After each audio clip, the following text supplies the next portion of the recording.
Serious, what's the creepiest story you've ever read/heard? True or not? This is a true story, or so I've been told. It happened when my mom was just a baby. My grandma was at work, as usual. My grandpa had served in the Vietnam War, and as a result, wasn't always mentally stable. My grandma loved him very much and did everything she could to support him. He stayed home most days, as his developing schizophrenia made large crowds difficult for him. My grandma would often get calls from him to come home when the voices became too strong or when he just needed someone there. She would pick up my infant mom, take her home, and tend my grandpa. But this one time, when she got the call, something inside her just said no. She didn't get up. She didn't move. My grandma sat there and did nothing for reasons she couldn't explain until she received a very distressing call. The police had been dispatched to her house. My grandpa had shot himself and left a note saying he loved them and wanted to take them with him. Had my grandma gone home that day, I wouldn't be here. Back in the late 1950s, a couple of Italian amateur radio enthusiasts stumbled upon something extraordinary. After a few years of picking up various signals, they tuned into a frequency they'd never heard before. There were two voices speaking in Russian. One sounded utterly terrified, while the other seemed to be trying to offer comfort. Then, the Italian hobbyists made a chilling realization. The signal was coming from space, and it was rapidly moving away from Earth. They picked up similar, unsettling signals a few more times. But eventually, after Yuri Gagarin successfully orbited the Earth, these mysterious and creepy transmissions from space ceased. A young woman was making her way through a crowded street when she spotted a blind man struggling. She offered to help, and the two began to chat. The man then asked her a favor. Would she deliver a letter to the address on the envelope? Since it was on her way home, she agreed. As she set off to deliver the message, she turned to see if the blind man needed anything else. To her astonishment, she saw him hurrying through the crowd, without his smoked glasses or white cane. Suspicious, she immediately went to the police. They later raided the address on the envelope, where they uncovered heaps of human flesh for sale. And what was inside the envelope? This is the last one I'm sending today. I have a fireman friend who responded to a horrific accident. A car sandwiched between two larger trucks, front and back. The teenage son and daughter were in the front seats, and the parents in the back. The son and daughter were dead, but the parents, though alive, were trapped in the wreckage, staring at their deceased children. They had presumably witnessed their children die, either on impact or shortly after. My friend said the car was so terribly mangled, and they were so worried about fire breaking out that they had to cut the parents out with a high-powered rescue saw. Tragically, because of how the car was crushed, he literally had to cut through the children to save the parents. They put up a sheet between the parents and the kids, but he said the screams from the parents are a sound he'll never forget. A man had recently moved into an apartment, living by himself.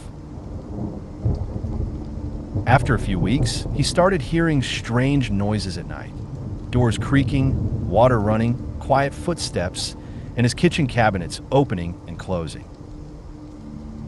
At first, he assumed he was imagining things, or that the building was just settling. But eventually, he began noticing that items in his kitchen had been moved or misplaced. Food from his pantry and fridge was slowly disappearing.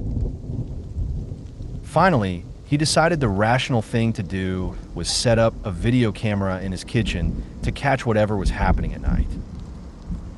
What he saw when he reviewed the footage was incredibly disturbing. Around 2 o'clock or 3 a.m. every night, after he'd gone to sleep, a tiny woman with long black hair would creep out of one of the lower kitchen cabinets. She would sneak around his kitchen, taking food and water, then disappear back into the cabinet before he woke up. As soon as the man saw this, he called the police. They searched the cabinets and found a homeless woman who had been squatting in his kitchen for weeks.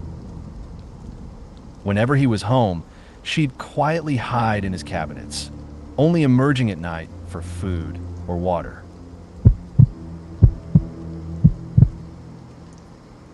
This past spring break, in 2002, I was in North Carolina visiting family and old friends, as I always did. My uncle plays in a band, and they practice in a barn on his farm that he's converted into a mini recording studio. His farm has about 50 acres of uncleared land with trails cut just wide enough for a Chevy Spectrum to squeeze through. The trees skim the side doors, but that's another story. One of these trails is about half a mile long, leading from the barn to a creek that runs through his property. One night, I was at a late practice session in the barn. The band got into a heated argument, so I decided to go outside for a walk. I know those trails like the back of my hand, so I wasn't afraid, and I'd walked a bit into them at night before, just to take a leak, no big deal. The moon was almost full that night, and the sky was clear, so I could see pretty well in parts of the trail. Anyway, I headed down the half-mile trail towards the creek. My uncle's 9-month-old golden retriever puppy, who usually stayed outside, decided to join me. We walked almost all the way down the trail, nearly able to see the creek, when the dog suddenly stopped dead in his tracks and began to shiver. He started looking around like someone was calling him. I stood there calling his name and asking what was wrong, like he'd actually answer me. After about a minute of trying to coax him, he darted back up the trail towards the barn. I figured he was just scared of the dark or the creek sound, so I continued on.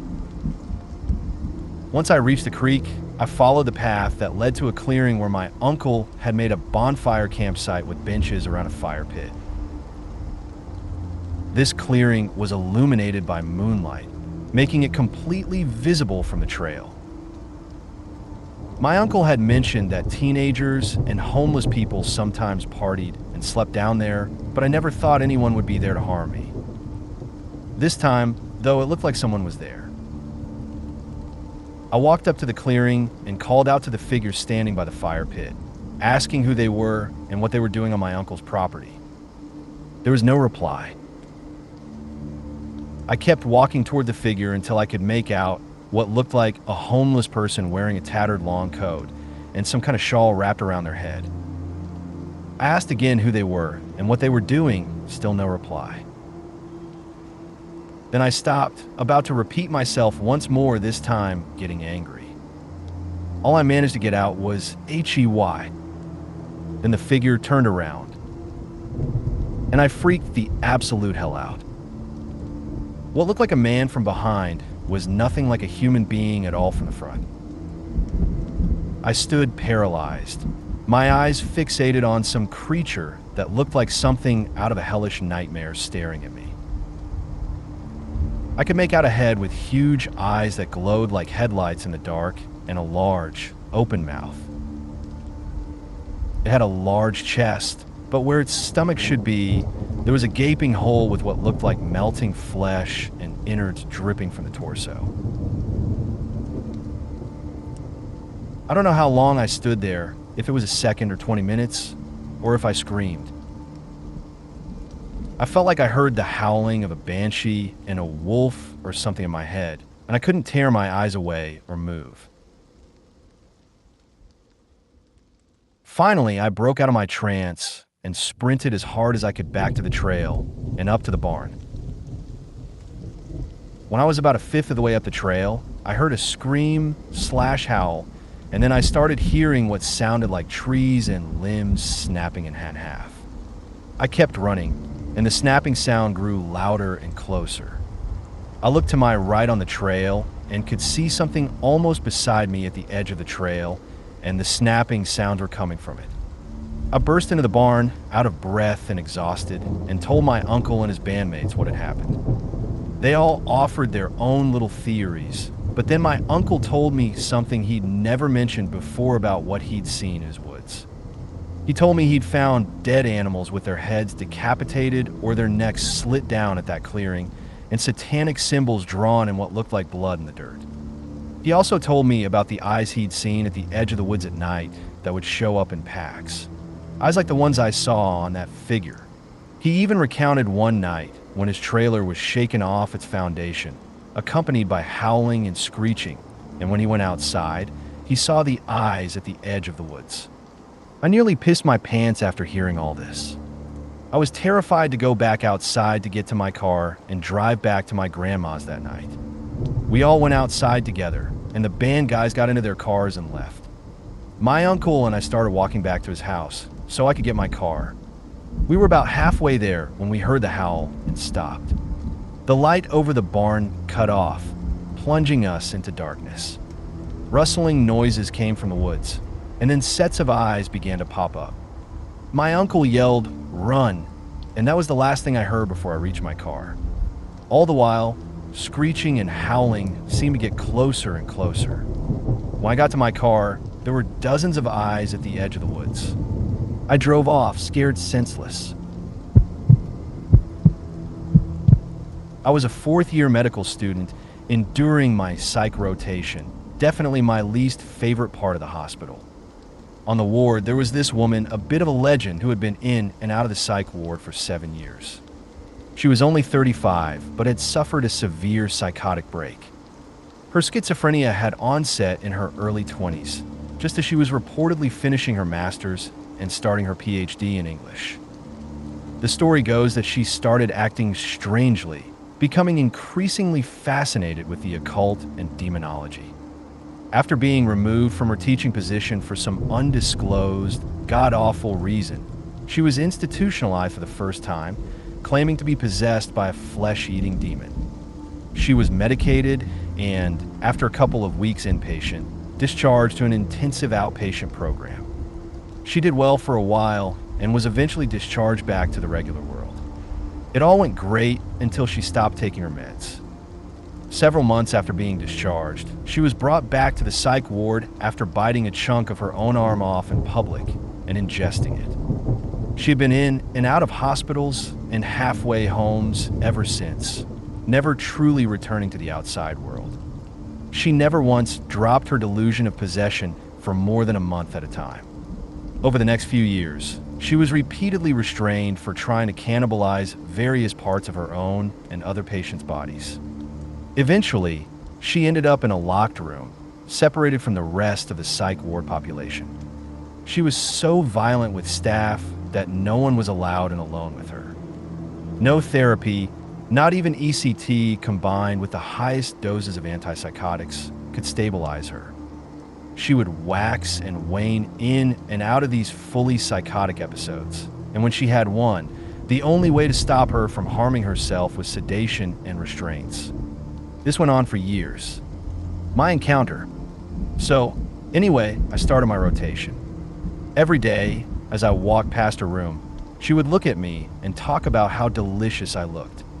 The creepiest thing she ever said to me was that my green eyes would taste good cooked with mint jelly. The unsettling part, I never got close enough for her to see the color of my eyes. A few days before the horrific crime, Farmer Andreas Gruber confided in his neighbors about some unsettling discoveries. He'd found footprints in the snow leading from the forest to his farm, but none leading back. He'd also heard footsteps in the attic and found an unfamiliar newspaper on the property. To top it off, his house keys had gone missing days earlier. Yet, none of this was reported to the police. 6 months prior, the previous maid had left the farm, claiming it was haunted. The new maid, Maria Baumgartner, arrived on March 31st, just hours before she too would die. Exactly what transpired on that Friday evening remains uncertain. It's believed that Andreas, his wife, their daughter Victoria, and her daughter Kazilia were lured one by one into the barn where they were killed. The perpetrators then entered the house, murdering 2-year-old Joseph, who was sleeping in his cot, and the new maid, Maria Baumgartner, in her bedchamber. By the following Tuesday, April 4th, neighbors grew concerned. No one from the farm had been seen for days, which was highly unusual. The postman had noticed Saturday's mail still untouched, and young Kazilia hadn't shown up for school on either Saturday or Monday. The investigation. Initially, police suspected robbery, interrogating locals, traveling craftsmen, and vagrants. However, this theory was abandoned when a substantial amount of money was found undisturbed in the house. It's believed the killers remained at the farm for several days. Someone had fed the cattle and eaten in the kitchen. Neighbors even reported seeing smoke from the chimney over the weekend. A robber would have surely found the money. Suspicion also briefly fell on Carl Gabriel, Victoria's husband, who had been reported killed in the French trenches in 1914, but his body was never recovered. On April 5th, court physician Dr. Johann Baptist Allmuller performed autopsies in the barn. A pickaxe was determined to be the most likely murder weapon. The victims' bodies were beheaded, and their skulls were sent to Munich for examination by clairvoyants, though no results came of it. Most disturbingly, the autopsy revealed that young Kazilia had been alive for several hours after the attack, lying in the straw next to the bodies of her grandparents and mother, where she had torn out tufts of her own hair. When my dad was growing up, there was this house that was kind of off the grid. It faced a creek and woods on one side and a long, winding trail on the other. The living room had large first-story windows, so you could easily see inside from the trail. The only person living there was a typical crazy cat lady who didn't really talk to anyone or go outside. My dad and his friends would ride their bikes on that trail every single day, passing the house and seeing the old lady doing normal things like watching TV through the big windows. Eventually, things started to get strange with that house. My dad and his friends would ride by and see the old woman sitting in the exact same position for an entire week, just sitting there. They'd ride by the next day, and she'd be sitting or standing somewhere else, but still not moving. One day, my dad rode by, and she was sitting in a rocking chair, just facing the wall. The next day, he rode by with his friends, and now she was in the same chair, but facing the windows. Everyone swore her eyes seemed to follow them, even though she was unmoving. Eventually, a foul smell started coming from the house, and every time my dad and his friends rode by, she seemed to be sitting closer and closer to the window in that chair. Another day, my dad was just walking and past the house, and he swears the door was open, and he heard something like a kitten meowing in pain. When he walked by that window, the old woman was sitting in her chair and moved her head to look at him the entire time until he passed. Dad and his friends never told anyone because this was the early 70s, and you only spoke to your parents if it was important, and telling ghost stories could get you a whipping for wasting their time. This continued for about a month until a firefighter and his wife were walking by that house. The smell was so bad that he decided to call someone to investigate. They found the old woman in her chair, dead, and all the cats she lived with were dead around the house. According to the autopsy, she had been dead for almost 2 months by that point.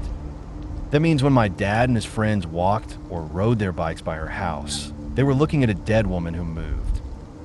Her son, who grew up in that house, came back after they removed her body and started talking a bunch of stuff about how a demon named Charles lived in that house, described as having the appearance of an African slave in chains but with the legs of a goat.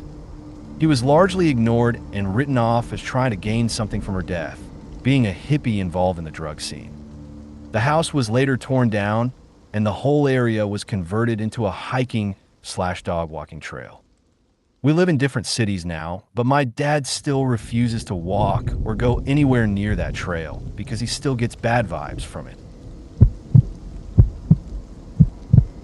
When I was a kid, my dad used to read me all sorts of ghost stories before bed.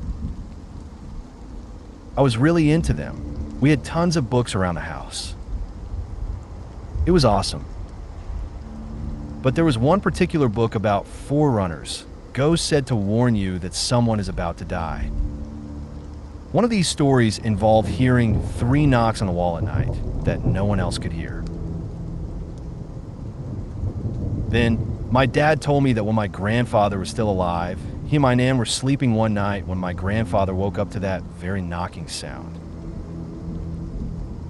It wasn't long after that he had his heart attack and passed away. That story absolutely freaked me out. A few years back, I was renting a basement apartment that was pretty awful. It was freezing cold and clearly not meant to be a bedroom with 2 exposed cinder block walls.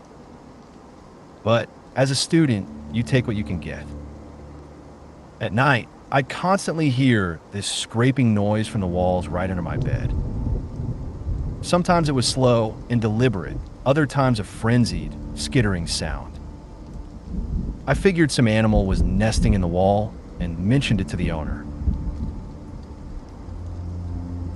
He told me the foundation was improperly laid, allowing moles and rabbits to occasionally get between some blocks. He claimed it couldn't be fixed before I moved out. I bet he told that to all his tenants, so I just put up with it. One morning, I woke up to dust all over my floor and a large smear of it on the pillow next to my face with my window wide open. My best rationalization at the time was that I'd left the window open and maybe some dirt from nearby construction had blown in while I was sleeping. I pushed it out of my mind and life went on. From that night forward, though, I didn't hear any more scraping from the walls. Later, when I was moving out, as I pushed the bed away from the wall, I saw it. Underneath the bed were small cinder block chips and an old, rusty rail spike, along with a hole in the wall about 1.5 feet wide. The sight of it sent a jolt through me. My blood turned to ice, and my stomach knotted up. The hole was impossibly dark. None of the room's light seemed to penetrate it. I ran upstairs, grabbed a flashlight from one of my boxes, and shone it into the opening. It revealed a small, bricked-in crawl space. There was no way in or out except for this newly open hole into my room. The walls were covered with geometric patterns scraped into the brick, squiggles, triangles, what looked like distorted stick figures. There were layers and layers of them, some faded and barely visible, others freshly carved. The floor was covered in a thick coat of dust and tiny rock shards. In the corner, there was a straw doll stained red. I had been sleeping in a bed mere inches from this for 1.5 months. For 2.5 months, I was mere feet from whatever had been in there previously. I don't much like dust anymore. A friend's grandparents were home one night, watching TV in their front room. Their seating faced the television, which meant their backs were to a glass sliding door that led to their back garden. At one point, the grandmother happened to glance behind her towards the garden. When she turned back to her husband, she whispered, "Don't look, but there's a man sitting on one of our deck chairs outside, smoking a cigarette and watching us through the glass door." The husband, of course, looked. He saw the man, then immediately got up to chase him away.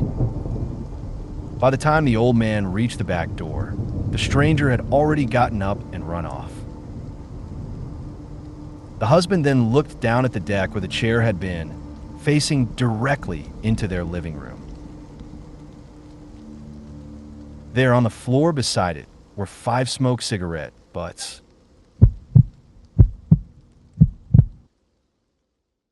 I live in Osaka, Japan, and take the subway to work every morning.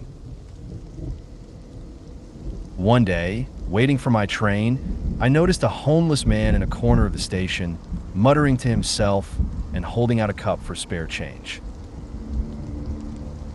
A heavy-set woman walked past him, and I distinctly heard him say, "Pig."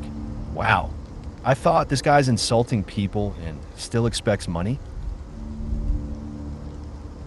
Then a tall businessman went by, and the homeless man muttered, "Human." Human?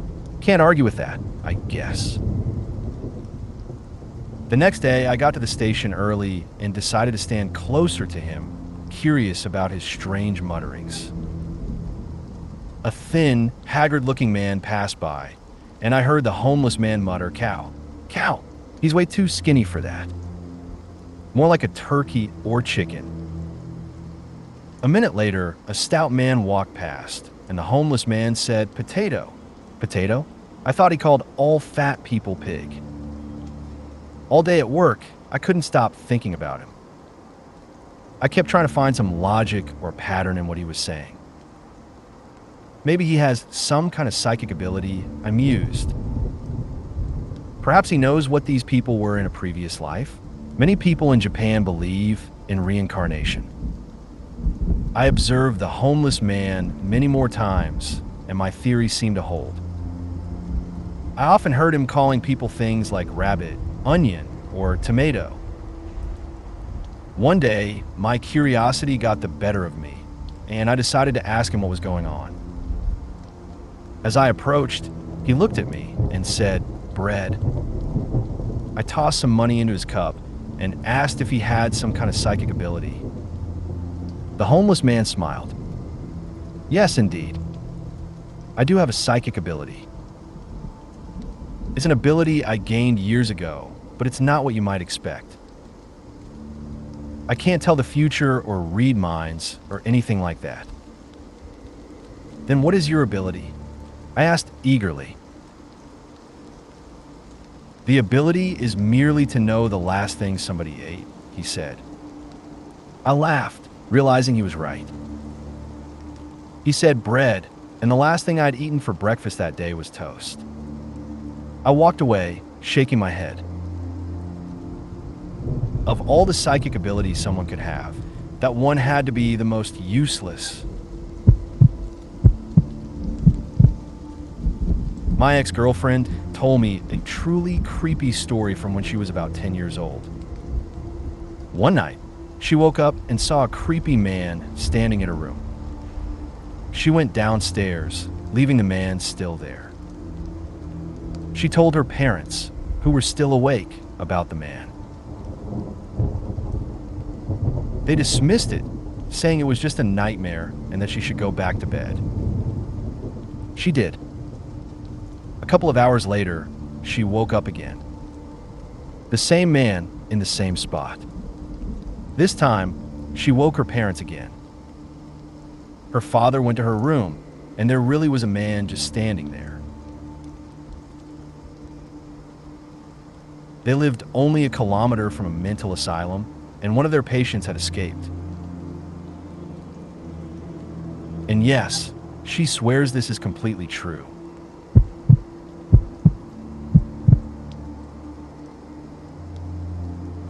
I grew up near one of Wisconsin's most haunted places, known as the Poor Farm. It used to be an insane asylum, and a boy was even stabbed to death there. One day, my best friend's sister got drunk with her friends and decided to steal one of the grave markers. They were pretty small, but solid metal and much heavier than she expected. She tossed it in her trunk, and they sped away, laughing. The next day, her car had a weird smell. She didn't think much of it at first, but the smell grew worse. She cleaned out her car, thinking she'd dropped food under the seat or something. When she got to the trunk and opened it, the smell was horrible. She then threw the grave marker in her dad's shed. The stench in the shed grew so bad that her dad eventually discovered the grave marker by smell alone. He demanded she take it back. She drove back to the poor farm the next night after her after-school activities. It was dark, and she barely managed to haul the heavy marker into the graveyard and drop it. She got back to her car, turned around, and the grave marker was gone.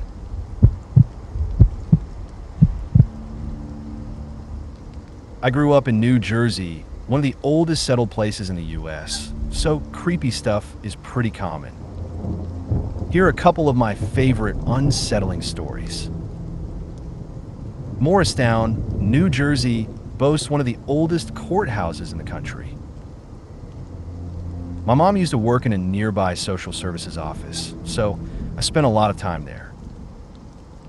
I particularly loved seeing the dinosaur footprints on one of the building's steps. Made of natural slate, one staircase had, or still has, actual dinosaur tracks that, due to the step arrangement, made it look like a dinosaur had walked right into the building.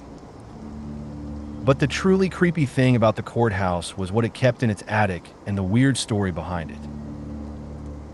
Up there was one of the first high-tech prefab gallows ever invented. It was designed to be stored away and rapidly deployed for public hangings. Its most famous use was for the execution of the colony's first mass murderer, a guy named Antoine LeBlanc.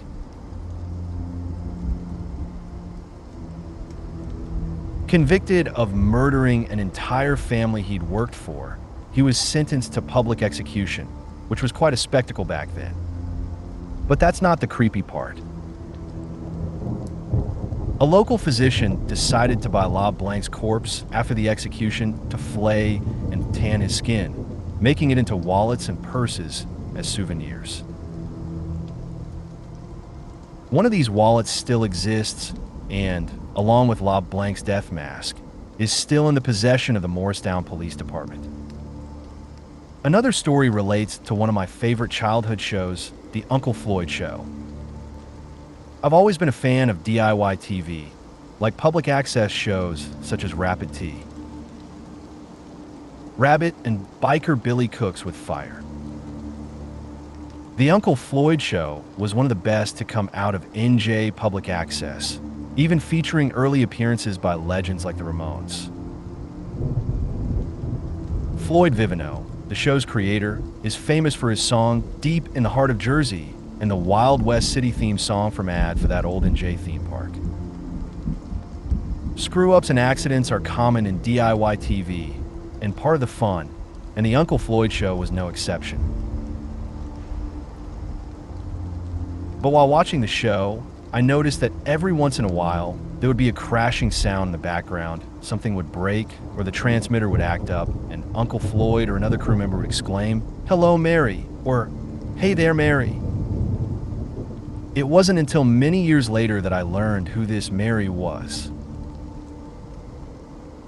It turns out the building they used as a studio for that local TV station was a small house in West Orange, New Jersey. It had once been moved whole to the top of Eagle Rock Mountain to be used as a studio near the radio transmitter. The house was originally owned by a woman, supposedly named Mary, who was found horribly murdered, her head cut off and stuffed up a chimney. In typical NJ fashion, local authorities ruled the death a suicide. No one wanted to live in a house that had been the site of such a gruesome murder, and it sat empty until it was finally bought and moved to become a public access TV studio.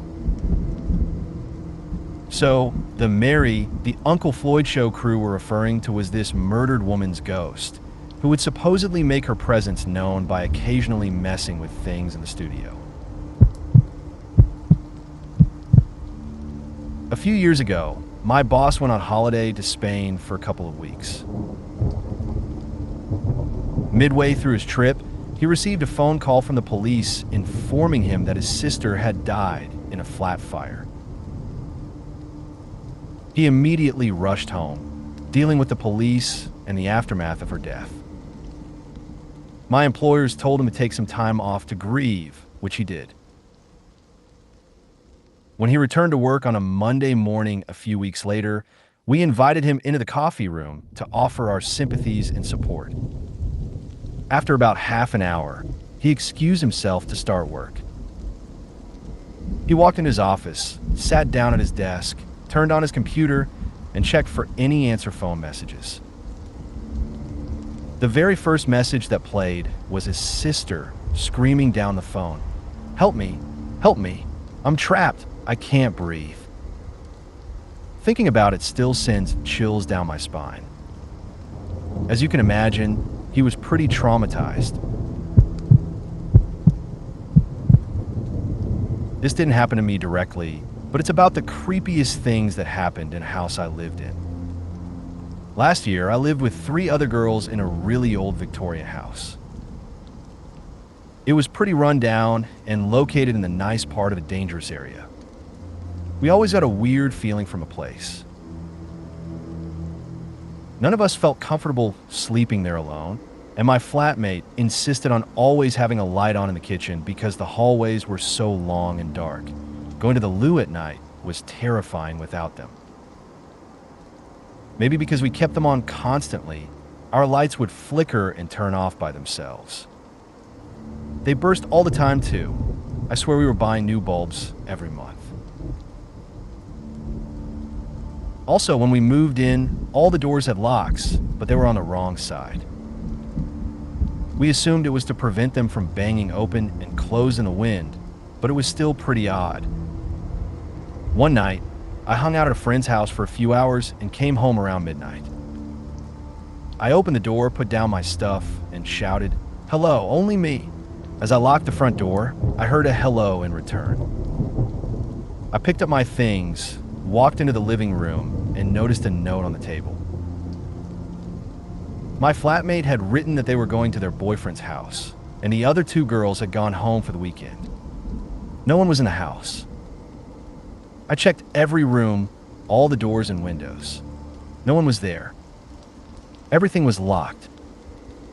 A month or so later, my flatmates all went home for the summer. I decided to stay for a few more weeks since my significant other lived nearby and the lease wasn't finished. During that time, I was alone in the house.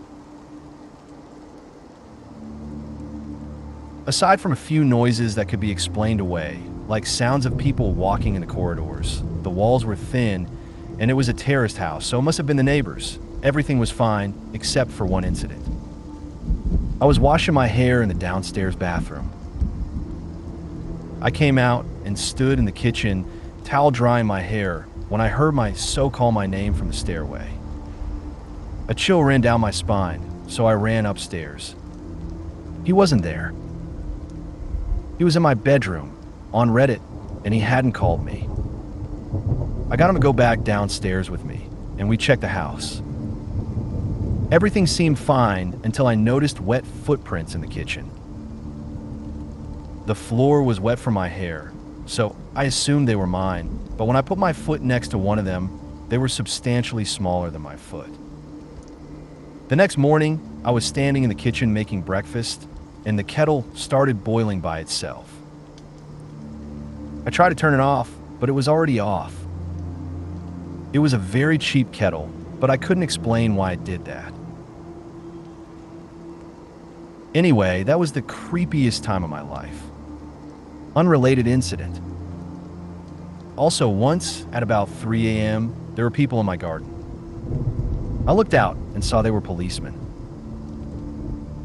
I checked our local police Twitter and found they were searching for a murderer. That was pretty creepy too. This truly happened to a friend of mine's father. Growing up in the early 60s, his family lived in Dover, Massachusetts. They weren't rich. Dover and Sherborne are 2 neighboring towns that share a school, with a combined population of perhaps 10,000.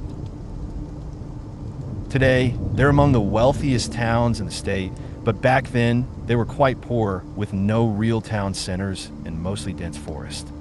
Mr. G, as we'll call him, loved to play kickball in a clearing within the thick pine forest not far from his house. One summer day, as the sun began to set, a boy the same age as Mr. G and his friends walked out of the dense woods. He was wearing clothes from an earlier era, perhaps the 1940s. Mr. G recalled that the boy's name was Stevie. He played kickball with him that night, and the following day, soon becoming a regular at their games. But as the sun set, Stevie always ran back into the woods without warning, and Mr. G said he ran as if his life depended on it, with a terrified look on his face. The boys found this strange, of course, but put it down to the fear most of them felt about being late for dinner. One night, the boys asked Stevie where he went to school since they'd never seen him before. He said he was homeschooled. They then asked if he could ever come over. He said no, but gave Mr. G his address, an almost fully vacant part of town where only one old man lived. Mr. G believed Stevie said his house number was 45. Mr. G and his mother drove down the street Stevie had given them. There were ramshackle houses on both sides, and weeds grew in the roads. They found a spot next to number 44. A dirt road with a post marked 45 led into the woods. As they drove down the muddy and overgrown path, they grew increasingly nervous. The mammoth pine trees blocked out most of the sunlight, plunging the entire forest into eternal twilight. When they finally reached the end of the path, their hair stood on end. The address he had given them was a neglected graveyard with grass 4 feet high.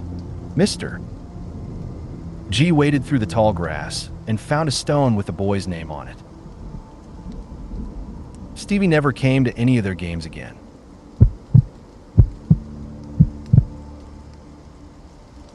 This isn't the creepiest thing ever, but it definitely freaked me out when it happened. I was in a fraternity in college in upstate New York. For context, there's usually not much to do in these university towns. Ours, for example, had only one traffic light. With a student population of around 3,000, the main activities were sports or joining a fraternity/sorority. Back then, there were virtually no rules, and hazing was 1,000 times more severe than it is now. Anyway, I was getting ready to go out one night. Only one other person was in our huge house. Everyone else was scattered at parties, bars, etc. I was running late because I had to finish some independent study work. Side note, never taken independent study. We had group showers, 8 shower units in one large space, like a sports locker room. I turned one shower head on and went back to my room to grab my caddy. As I was collecting my things, I got this eerie feeling, the kind you get when you realize you're completely alone in an enormous house. Feeling kind of freaked out for no reason, I cautiously walked back toward the shower. The hallway and shower area were completely covered in steam. I peered inside, and every single nozzle was turned on, full blast, full heat. I couldn't have been gone for more than 15 seconds. The only other person in the house was at least a 30-second walk away from the showers, so it was impossible for him to have turned on all the handles. After freezing for about 10 seconds, I raced to my room, threw on a hoodie and sweats, grabbed my clothes, and went to my girlfriend's place to shower.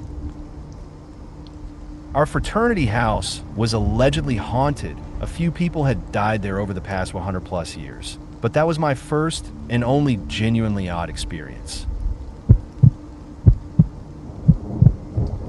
3 American girls went to Mexico for spring break. At a nightclub, one of them started talking to a cute guy and decided to go home with him for the night. He seemed normal enough, So her two friends returned to their hotel. The next morning, their friend didn't come back to the room. They called the local police and the U.S. Embassy.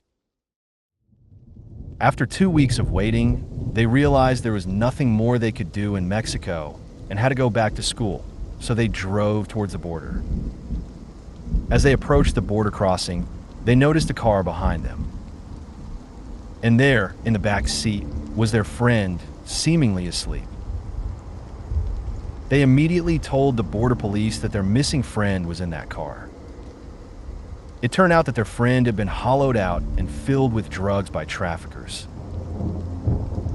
This horrific incident is why border police now require all passengers to be awake when crossing the border.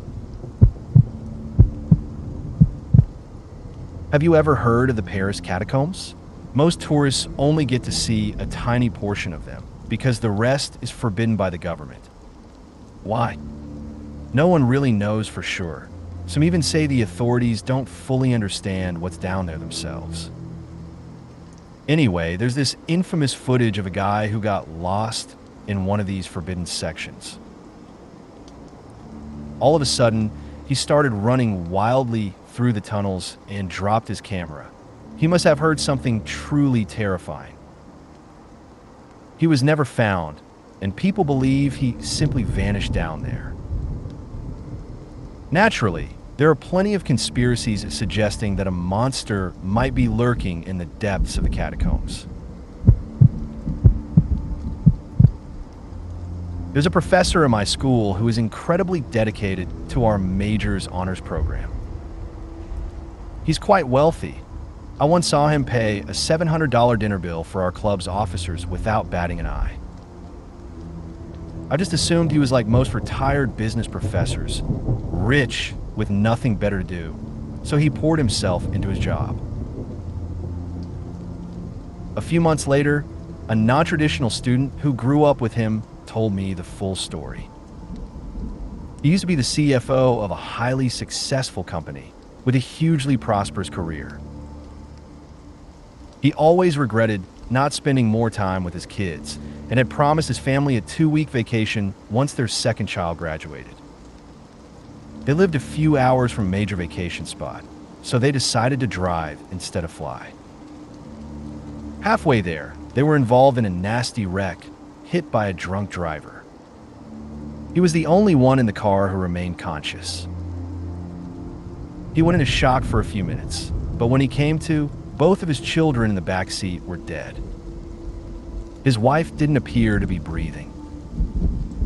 He was trapped in the car for hours next to what he believed were the dead bodies of his entire family, bawling his eyes out.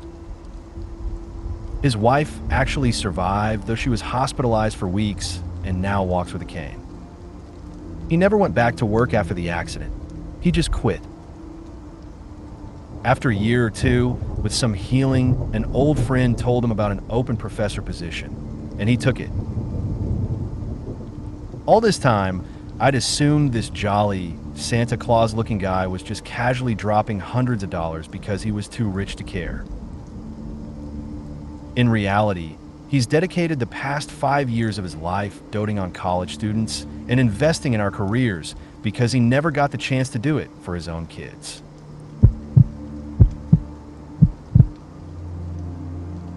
When I was a kid, I had an old tape recorder I'd used to record everything, songs from the radio, but mostly just myself talking to it like someone was listening. I filled up quite a few tapes, and my mom would find and destroy them, so I'd get more from my grandpa. Then we moved into this old house. A lot of things about that place were off. Some pretty creepy stuff happened there. But one incident really stuck with me, and I wish I'd kept the tapes, but they scared me so much I destroyed them all. I was going through some psychological issues at the time, experiencing missing time. So I talked to my recorder about it. One night, while I was talking, there was this weird thud noise. That was it, just a weird noise. I thought someone else in the house was doing something and didn't think much of it. Later, I listened to the tape. It had caught the thud, and right after it, on the recording, there was this little girl's voice. It sounded wrong, muffled, and it said, "Help me, I can't breathe." This happened every night for a month. Not always the thud. Sometimes it would be a scraping noise like something in the wall or footsteps in the hall outside my room. It was terrifying. I stopped recording myself after a while. A few months later, we needed more storage space. There was this little half door in my room we never opened because we hadn't needed to. My older brother pried it open and looked inside. It was musty and dark, and at the very end, there was one of those old wooden travel trunks with a rounded top. As he went to pull it out, my stomach churned. Something just felt wrong. It was locked. Thinking it might hold something cool, we broke the lock and opened it, expecting to find old memories or something. Nope. Dead body. No. Nope. Nope. It was a little girl who had gone missing in the early 1900s, around when the house was built. I have no idea why no one had found this sooner. Admittedly, the door was hard to open and the house was huge. We just had a lot of stuff. The cops were called, and I was too young to remember much else about it. So, every time I hear or read, "Help, I can't breathe," I just think about that little girl's voice on those tapes. I am 100% sure it was her in that trunk. If you made it to the end of the video, thanks for watching. Don't forget to like, subscribe, and share, and we will see you in the next video.